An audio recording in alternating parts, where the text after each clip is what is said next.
Bukas po kayo sa aklat po ng Kawikaan, Kapitulo 16, talatang 1 hanggang talatang 3. Ito po ang paghahanguan po ng atin pong mga talata sa gabi pong ito. Kawikaan, Kapitulo 16. Meron kayong English version dyan? Pakibasa nga po. Talatang 1 hanggang talatang 3. Proverbs 16. English. Verse. Position of the heart. Basahin ko bisa. Sige. Anong verse? 16, 1 to 3. Bakit ano man nangyari? 16, 1 to 3. The preparation of the heart in man and the answer of the tongue is from the Lord.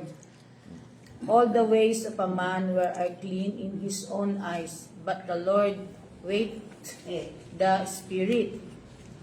Commit thy works unto the Lord, and thy thought shall be established. Hanggang ano po, Bishop? Hanggang 3 lang po. So, ang Diyos po ang siya magpala ng kanya po mga salita sa atin pong kalagitnaan. Sa Tagalog version, ang sabi po rito, ang mga balak ng isipan ay sa tao nagmumula. Ngunit mula kay Yahweh ang sagot ng dila. Ang akala ng tao ay tama ang kanyang kilos. Ngunit sa tunay niyang layon, si Yahweh ang nakakatalos. Ipagkatiwala mo kay Yahweh ang iyong mga gagawin at magtatagumpay ka sa lahat ng iyong mga layunin. Amen. So, ito po ay magkakaiba yung mga pagkakasulat. King James, malalim. So, lalong-lalo na sa talatang 1, po. Sabi po ng talatang 1, nasa tao ang pag-iisip at pagbabalak. O ibang salin na naman ito. Ngunit ang tagumpay ay sa Diyos nagbubuhat. Amen. Amen. So, yan po ang pag-usapan po natin yung pamamaraan ng Diyos. Hindi ang pamamaraan ng tao. Di ba? So, mahalaga po na makita po natin yung tinatawag na paraan ng Diyos. Yung, kumbaga sa diskarte ng Panginoon. Kasi pagka pamamaraan natin, minsan malulungkot tayo. No? Oo nga At meron din timing ang Panginoon. Di ba? Kaya nga, tama yun, sabi roon, nasa tao ang pag-iisip at pagbabalak. No? Oo. Wala pong dahilan para mag-isip tayo at magbalak po tayo. No? Pero yung tagumpay ay sa Diyos nagmumula. Kung ano man ang iniisip natin, kung ano man ang pinaplano natin, kung ano man ang binabalak natin, we have the rights para mag-isip at magplano, no? At magbalak. Pero matapos po yung pagbabalak na ito, pag-iisip na ito, kailangan po natin talagang kilalanin ang Diyos. Siya po yung nagbibigay ng tagumpay. Amen. Amen? Siya po yung nagbibigay ng tinatawag na favor sa atin. Sa Kanya galing ang tagumpay. So, pamamaraan ng Diyos ang atin pong kikilalanin. Sabi nga po, kadalasan, ang pamamaraan ng tao ay iba sa pamamaraan ng Diyos. Madalas ba yun? Sabi rin, madalas no? Meron tayong sariling pamamaraan, meron tayong gustong mangyari sa buhay natin. Pero ang pinaka tumpak diyan o yung atin pong kilalanin, may paraan ang Diyos. May prayer request ka, meron kang gustong mangyari sa buhay mo, pero hindi naman kumisan hindi tumutugon o para bagang wala pa rin ang katugunan. Ayun pala, iba yung kanyang pamamaraan. Di ba? Bawa, nagpe-pray ka na magkaroon ka ng ganito. No? Magkaroon ka ng sasakyan, like for example. Ang gusto mo, tricycle. Pala, ang gusto ni Lord, 4 wheels. Di ba? O 4 na gulong. So, mahirap kung 4 lang na gulong, So, ganyan din Sabi nga, tumpak lamang na magplano tayo, ngunit kailangan ay ipaisailalim natin, no? Sa paraang nais ng Diyos. Ano po? Pagka ang plano natin ay hindi sa paraan ng nais ng Diyos, minsan mapapariwara pa rin tayo, di po ba?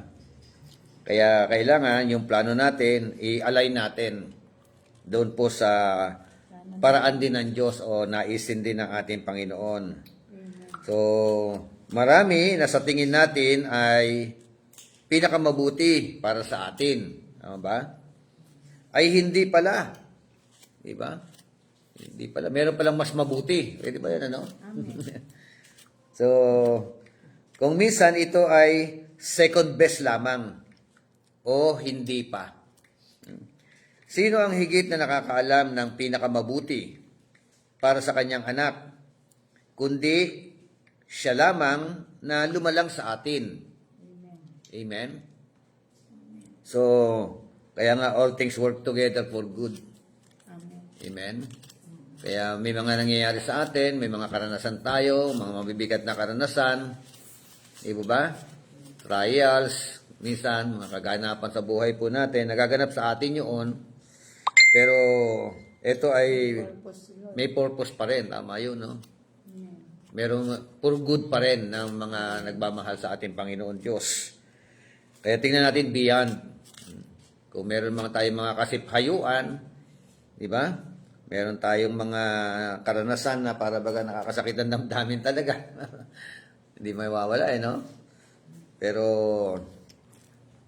kapit lang sa Panginoon at yun nga, merong the best na nakaprepare ang Diyos sa atin. Yun ang pinaka-the best. So, parang ganun yun.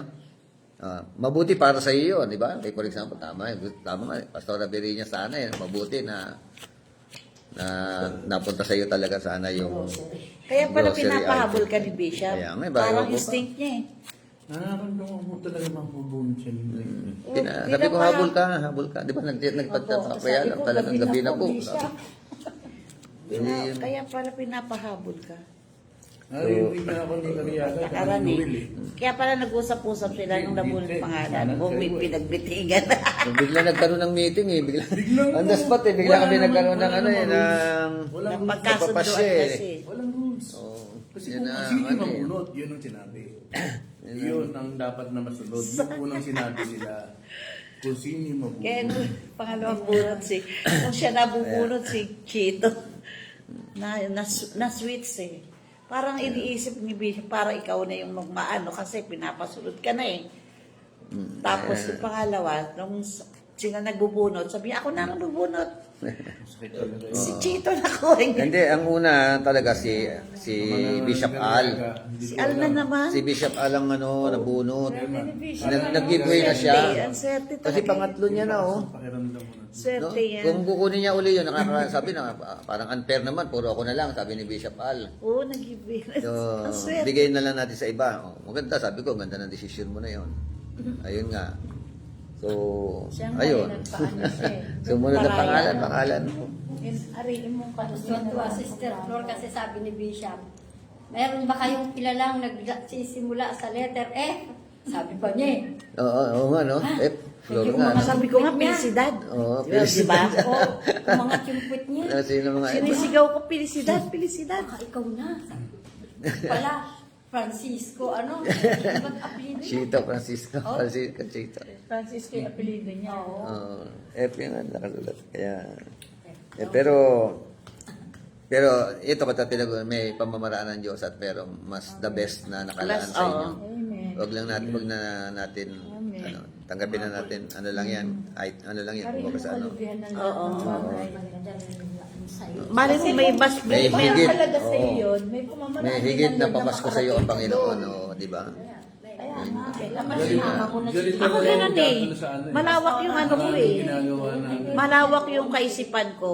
Siguro hindi talaga para sa akin.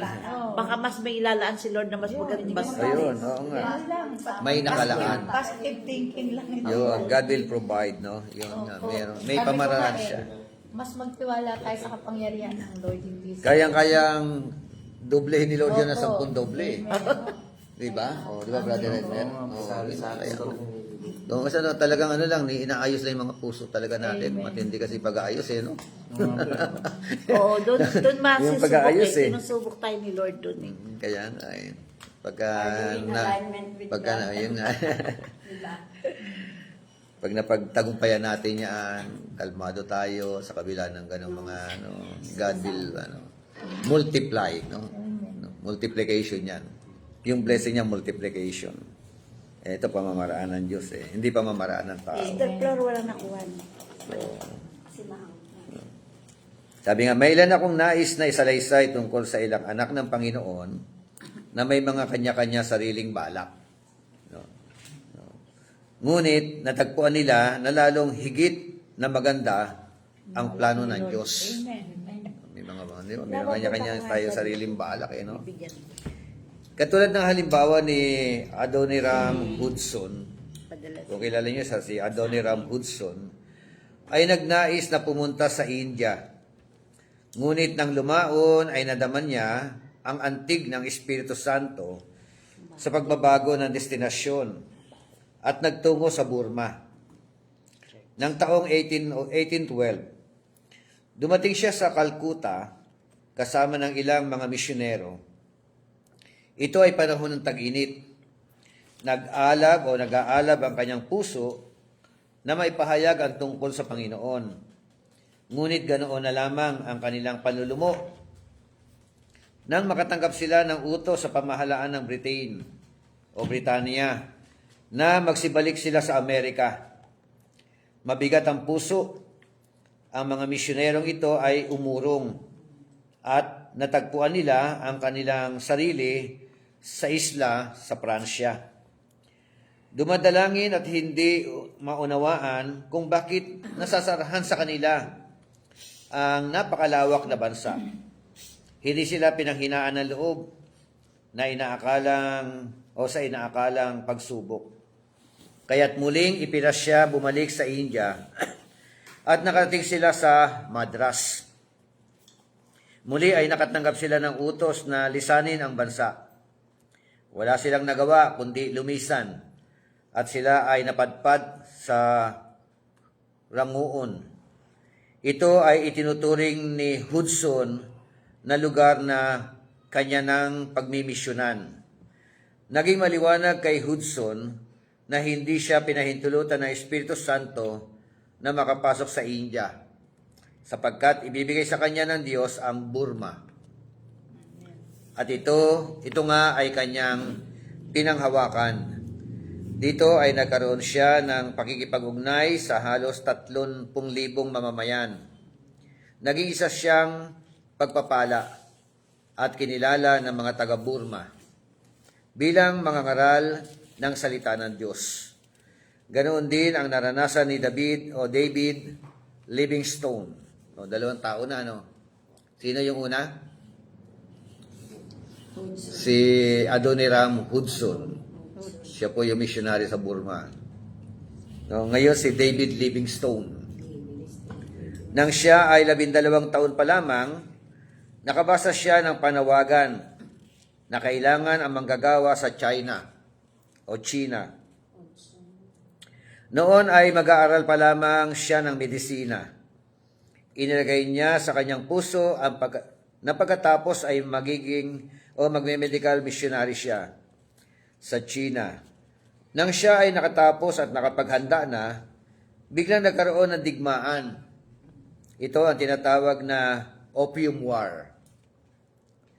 At ang mga Ingles ay hindi maaaring makapasok sa China. Lubhas siyang nanlumo. Noon naman, nag-furlough si Robert Moffat at nagpatotoo tungkol sa napakaraming mumunting bahay sa Afrika na walang nakakaalam ng tungkol sa Panginoon. At naisip ni David Livingstone, ano ang pangangailangan? Maghintay sa tila wala ng katapusang digmaang ito. Higit yatang mabuti ay magpunta sa Afrika. At ito ay kanyang ipinanalangin. Hanggang natiyak niya na dito na nga siya tinatawag ng Panginoon, Afrika. At narinig na natin kung papaano siya kamangha-manghang ginamit ng Diyos sa dakong ito ng Africa. Si Alexander Mackay ay matapat na naghanda sa gawain sa Madagascar. Ngunit nasumpungang ginagabayan siya ng Panginoon sa Uganda. Na tumulong sa pagtatatag ng isa sa pinakamalaking misyon sa mundo. Si Carey ay binalak na pumunta sa South Sea. Ngunit nasumpungan ng pinapatubayan siya ng banal na espiritu sa India upang doon ipahayag ang banal na kasulatan sa milyong mga tao sa kanilang katutubong wika. So, patnubay o gabay ay napakahalaga. Katulad ng mga tao na ito, si Carey, si David Livingstone, di ba ba? May mga gusto silang puntahan. May gustong misyonan. Pero iba Pero, yung sinaano sa kanila. no, may mga kumbaga sa may mga hadlang, no. Sa alim na magpunta ng India, no, gustong sa India pero hindi sila talaga doon pinadadala ng Panginoon. Dahil may mga circumstances na hindi matuloy-tuloy ang kanilang mga pagbibiyahe o mga pagmimisyon. So, ganyan din sa atin. Ang napakahalaga po yung tinatawag na guidance and leading ng banal na Espiritu Santo sa atin po mga buhay. So, ang patnubay o gabay ay napakahalaga. Ang mga di mananampalataya ay hindi ito nauunawaan. Nagbabalak sila at sinusunod nila ang direksyong iniisip nilang tama. Maaari ding may gumagabay sa kanila. Ngunit walang katiyakang tama ang kanilang patnubay. Naalala ko ang isang kasaysayan. Ito ay isang gabing napakalakas ng bagyo at may mag-ina ang nakasakay sa tren. Kitang-kita sa anyo ng ina ang pagkabalisa. Nagtanong tuloy ang katabing lalaki, "Bakit po? May dinaramdam po ba kayo?" "Wala, amang. Ang lagay ay natatakot lamang ako na makalampas sa aking pupuntahan." Napakasungit pa naman ang gabi at malakas ang hangin at bagyo. Saan po ba kayo pupunta? At sinabi ng babae ang kanyang nais na puntahan. "Nako, napakalayo pa po ang lugar na iyon. Huwag po kayo mag-alala at tutulungan ko po kayo. Sasabihin ko sa inyo ang inyong bababaan. Kahit po napakadilim, ay alam na alam ko. Kasi ako'y nagbibilang ng paghinto ng tren. At ang lugar na inyong pupuntahan ay 5 hinto pa." So, hanyo, paalalahanan ko kayo. At nang huminto nga ito sa 5 paghinto, sinabihan ng lalaki ang babae. At dali-dali naman itong bumaba. Kalong ang anak. Ang tren ay nagpatuloy. Nang humintong muli ay sumigaw ang konduktor. Nagulat ang lalaki, pagkat ang isinisigaw ng konduktor ay ang lugar na dapat ay bababaan ng babae. May tumulong na, nagkamali pa. Yung sunod na paghinto pa pala. Mabilis na tinawag ng lalaki ang konduktor at ito ay nagtanong, "Hindi ba sa huling hinintuan ang lugar ng iyong sinasabi ngayon? Kasi lagi ako sumasakay dito at nagbibilang ng hinto. At bawat hinto ay alam ko ang lugar." Kasi may naramdaman ang nagmamaneho na tila may maluwag sa engine. Kaya tumigil at sandaling inayos. Kaya pala tumigil. Huminto doon sa Tumigil sandali. Kaya akala ng lalaki na nagtuturo, Doon na siya. pinababa niya na. Kawawa naman. Diba? Mali yung guide. Yung pala So, gayon na lamang ang panlulumo ng lalaki. Mali ang lugar na itinuro niyang babaan sa babaeng may kalong na anak. At ang lalong nakapanlulumo sa lalaki, kinabukasan, nalagay sa pahayagan na namatay ang mag-ina.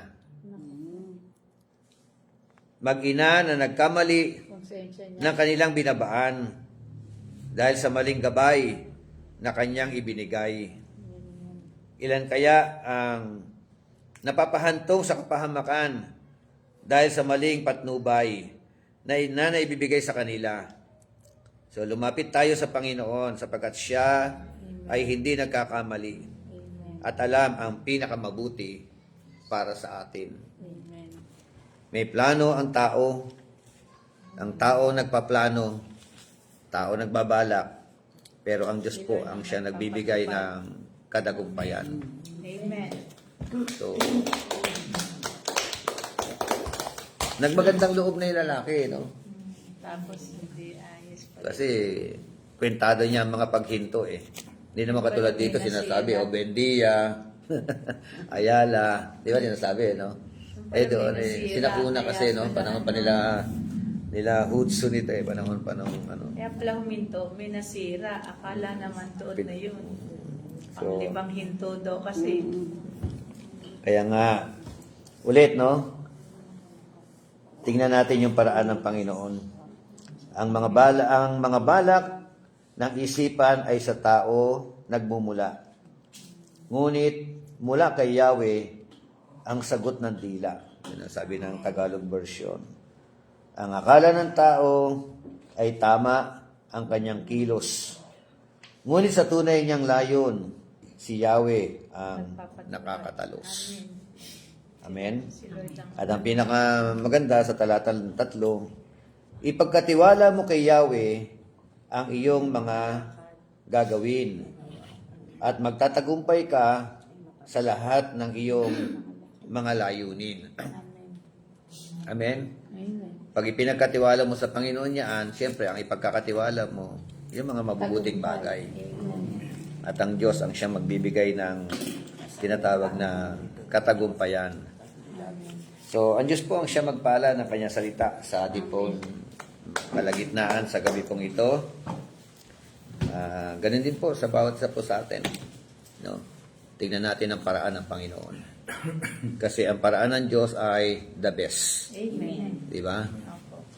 Pinaka the best. Ang pinakamahalaga lang ay sandal tayo sa Kanya. Pagtitiwala. Ayun, magtiwala tayo sa Kanya. Amen. Minsan, dumudugo ang puso natin, di ba? O, sumasakit ang mga damdamin natin dahil may mga gusto tayo mangyari. Pero hindi Di ba? pala yun yung mabuti. May mga ine-expect tayo. Yes. Sana. No? Pero, at the end ng mga sana natin, meron pong mga tinatawag na the best na nakalaan ang Panginoon sa bawat isa po sa atin. Amen? Amen. So, tayo po manalangin. Thank you po sa mga nasa online. Sister Sally, andyan po. Pastor Adelpa Pineda from United States po ito. Nasa Amerika po ito. Of course, si Pastor Leonardo Darilay, Pastor Dr. Antonio Dotosme, Sir. O si Samuel, at saka si Ethel, Ma'am Ethel Villanueva is watching. So, yun po. Isipan na po natin kung anong paraan ng Panginoon. Ano man ang sitwasyon mo ngayon sa iyong buhay. No? May the best na nakalaan ang Panginoon para sa iyo o para sa atin. Na mga nagtitiwala sa Kanya. Amen? Kaya, sabi mo sa katabi mo, huwag kang bibigay. Diba? Tiwala lang. Yun lang po. Pangawakan natin yan. At inulit ko, may nakalaan na the best ang Panginoon. Kanino? Sa mga nagtitiwala sa Kanya. Amen? Sa mga naglalagak ng kanilang mga puso't tiwala sa Panginoon. Okay, let us pray. Purihin ka aming Diyos na dakila. Salamat po sa gabi pong ito. Salamat Dahil minsan pa, ikaw po ang siya nagbibigay ng kaaliwan sa amin, Panginoon. May mga karanasan po kami, mga nakakasiphayo, Panginoon. May mga karanasan kami, Panginoon Diyos, na para bagang hirap-hirap tanggapin, Panginoon. Pero sa liwanag po ng iyong mga salita, napakalinaw po na meron kang the best na nakalaan sa amin, Panginoon, ng mga nagtitiwala sa iyo, Panginoon. Sino man po mga nakakaranas ng mga mabibigat na pagsubok, no? May mga balakin, may mga pinlano na hindi nangyari, Panginoon. Katulad po ng mga tao mo na binasa po namin, na pag-aralan po namin, sila Hudson, sila Livingstone, Panginoon, David Livingstone, O God. Meron po sila mga ninanais na puntahan, misyonan, pero may mga hadlang, may mga balakid, Panginoon. At nakita po namin, O Diyos, na meron ka pong paraan para sa kanila. At dinala mo po sila sa mabuting lugar, Panginoon, na sinamahan mo pa po sila, O Diyos. Ganon din po sa bawat sa po sa amin. Hayaan mo po na sa kabila po na meron po kami mga nararanasan mga pagsubok, mga kabigatan sa aming mga puso, ikaw po ang siya magbigay sa amin ng comfort, kaaliwan, kalakasan, katatagan, Panginoon, pagtitiwala sa iyo, O Diyos. Sino man po mga nahihirapan, ikaw po, Panginoon, ang siyang magbigay ng kaalwanan, Panginoon, ng kanila po mga buhay. Sino man po mga may kinakaharap, O Diyos, na mga pagsubok sa kanila po mga buhay, sa mga businesses, Lord, I pray na ikaw nga po ang siyang magbukas ng oportunidad, Panginoon, kung ano man po ang mga plano mo, sa iyo po kami sasandal, Panginoon Diyos. Pagpalain mo po ang bawat pamilya, lalong-lalo na Agapela Family Community Church, Panginoon. Ikaw maghari sa aming pong pamilya, sa aming pong mga buhay. Sino man po mga walang trabaho, bigyan mo po ng trabaho. Sino man po, Panginoon Diyos, na kinakapo sa pinansyal, ikaw po mag-provide, Panginoon. At salamat po, O Diyos, sa mga salita mo, Panginoon, na siya naming gabay at patnubay sa gabi pong ito. Hayaan mo po na ang alamin po namin yung pamamaraan mo, O Diyos. Sumandal kami sa paraan mo, Panginoon. At sa paraan mo, Panginoon, ito ay nangyayari sa iyong papanahunan din, Panginoon Diyos. Tulungan mo lang po kami magtiwala sa iyo ng lubusan. Sumandal sa iyo ng lubusan, Panginoon. Salamat po ng marami sa gabi pong ito. Pagpalain mo po ang bawat sa po sa amin, ang gawain sa linggo. Pagpalain mo po ang mga activities, Panginoon, sa buwan po na ito ng Disyembre. Guide mo po kami lahat. At hayaan mo po na sa bawat okasyon, ikaw lamang ang siya mapapurihan sa buhay po namin, Panginoon. Sa amin po pagpunta sa Taiwan, Panginoon, this coming January. Lord, ngayon pa lamang, amin na po itong dinatalaga sa iyong harapan. Ikaw po mag-provide ng lahat namin mga pangangailangan. Higit sa lahat, Panginoon, yung divine guidance and divine protection of God, maranasan po namin, Panginoon. Upang maging matagumpay ang lakad po na ito, Panginoon. Pagpalain po kami lahat. Sa taon na ito na 2026, Panginoon, na parating, di namin alam kung ano po mga magiging kaganapan. We don't know what the future holds. We don't know what happens sa 2026, Panginoon. Pero dahil ikaw ang aming Ama na may kontrol ng lahat ng bagay, ikaw ang aming Diyos na pinaglilingkuran, ang siyang nakakaalam ng aming bukas. Sa iyo po namin lahat ito ay pinagkakatiwala. And we are looking forward, Panginoon Diyos, kung paano po ka pinagpala ng 2025. Higit pong pagpapala. Higit pong himala, Panginoon. Higit na anointing, O God. Ang iparanas mo po sa bawat sa po sa amin. Sa aming pamilya, sa aming personal na buhay, sa ministeryo, Panginoon, sa agape, O Diyos, sa Bible School, sa iyo po namin lahat ito ay dinudulog, Panginoon Diyos. Paranas mo po sa amin ng higit pang kakaibang karanasan, Panginoon, this coming 2026, Panginoon Diyos. More blessings to come, O God. More anointing, O God. Hallelujah. Ang siya ipaparanas mo po sa bawat sa po sa amin, Panginoon. At makakapagtayo pa po kami ng mga simbahan, Panginoon. Makakapag-misyon kami, Panginoon. Lord, salamat ng marami, Panginoon Diyos. Pagpalain mo po ang mga nalalabing araw ng 2025. Yes, Lord God. Hayaan mo po, O Diyos, na pagpalain mo po kami upang kami po ay maging daluyan ng pagpapala, Panginoon Diyos. Pagpalain mo po ang bawat isa po sa amin. Salamat po. Ikaw din po magpagaling, Panginoon, kay Junjun. Amen, Lord. Hayaan mo po ang iyong mapagpalang kamay ang siyang umabot sa kanya. Amen. Mahirap po ang karanasan ng magulang, lalo na ng ina, Panginoon, nakarugtong ng kanyang pusod, na nahihirapan ang kanya pong anak, Panginoon.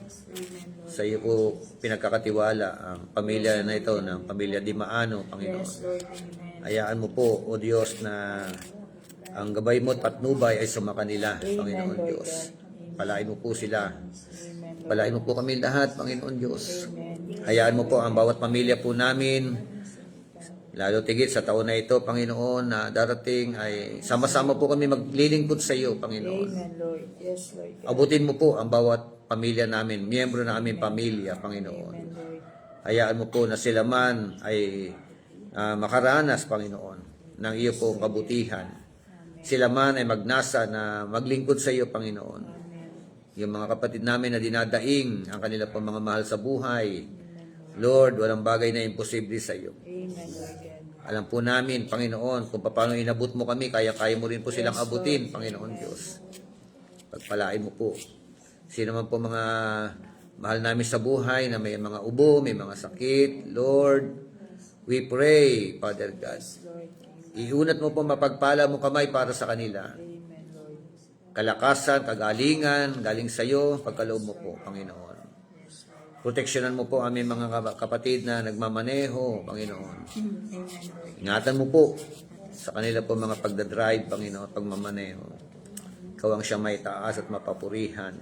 Pagpalain mo po nalalapit na Christmas party, Panginoon. Lord, amen. Ng bawat simbahan, higit sa lahat ng agape, Panginoon Diyos. Lord God. Pagpalain mo ang aming mahal na bansa, Panginoon. Amen, Lord God. Hayaan mo po, O Diyos, na ang aming bansa ay magkaroon ng progresibo, Panginoon. Pag-unlad, Panginoon Diyos. Ikaw, Panginoon, ang siyang kumilos. Lalong-lalo na sa mga namiminuno sa aming pong bansa, Panginoon Diyos. Lord, amen. Ikaw, O Diyos, ang siyang mag-alis ng mga tao, ng mga kurakot sa aming pong gobyerno. Amen, Lord. Ikaw, Panginoon, ang aming pong nilalapitan. Wala po kaming kakayahan, kundi ikaw din ang nakakaalam Yes, Lord. ng kanila pong uri ng pamumuno. Ikaw ang ikaw, sa iyo hayag ito, Panginoon. Sa iyo rin sila magsusulit, Panginoon. Kaya ngayon pa lamang, Panginoon Diyos, katulad ng aming sinabi po ng aming presidente, Panginoon, na marami po ang mga makukulong na mga kurap, Panginoon, mula sa DPWH, sa mga politician, congressman, mga senador, at sino man, Panginoon, ang mga sangkot dito. Alam po namin na hayag lahat ito sa iyo, Panginoon Diyos. Sa iyo sila magsusulit, Panginoon. Yes, Lord, amen. Kaya kitang-kita mo po at alam mo po kung sino-sino ang mga guilty dito. Kaya ngayon pa lamang, Panginoon, ikonbikta mo na sila, Panginoon. Magkaroon sila ng repentant heart, Panginoon Diyos. Lord, yes, Lord God. Magkaroon sila ng pagbabalik loob sa iyo, Panginoon Diyos. Salamat po. Sa iyo po namin lahat ito'y pinagkakatiwala. Marami na pong nahihirapan sa amin pong mga kababayan, Panginoon. Nahihirapan sa pinansyal. Dami mga naghihirap na nailalagay lang sa bulsa, Panginoon Diyos, ng mga korap na mga politician. Lord, sa iyo po kami dumudulog. Maawa ka sa bansa po namin. Maawa ka sa bansang Pilipinas, Panginoon Diyos. Muli mo pong iangat, Panginoon. Muli mo pong itaas, O Diyos, dignidad ng aming bansa, Panginoon. Natagurian kaming Christian country, pero one of the most corrupt country, Panginoon, ang aming pong bansa. Na ang lalakas ng loob ng mga namumuno sa aming pong bansa. Maawa ka po sa amin, Panginoon. Maawa ka sa mga namiminuno sa aming bansa. Matuto silang magsisi at tumalikod at ibalik, Panginoon, kung meron man po silang mga ninakaw, Panginoon. Lord, sa iyo po namin lahat ito'y pinagkakatiwala. Maging yung pong mga kinatatakutang mga kalamidad bagyo, lindol, Panginoon, sa iyo po namin lahat ito ay dinudulog. Sa iyo po kami umaasa, sumasandal, Panginoon. Ikaw ang amin pong sasandalan.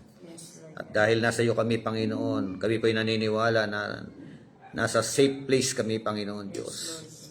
Sa iyo po namin lahat itinudulog. 2026, Panginoon Diyos. Pagpalain mo po aming bansang Pilipinas.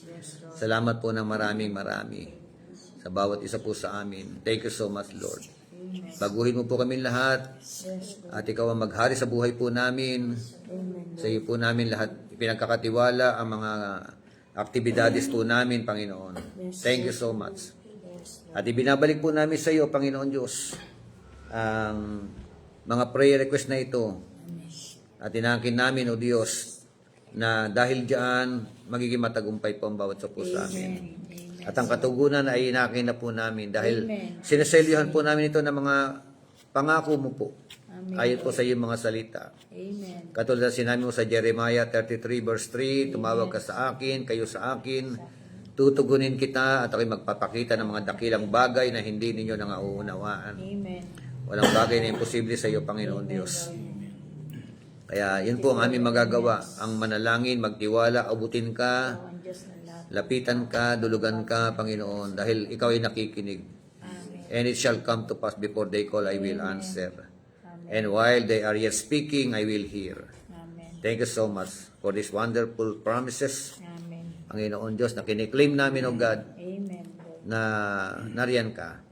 At maingat po namin binabalik sa iyo pinakamataas na papuri, pagsabat, kaluwalhatian.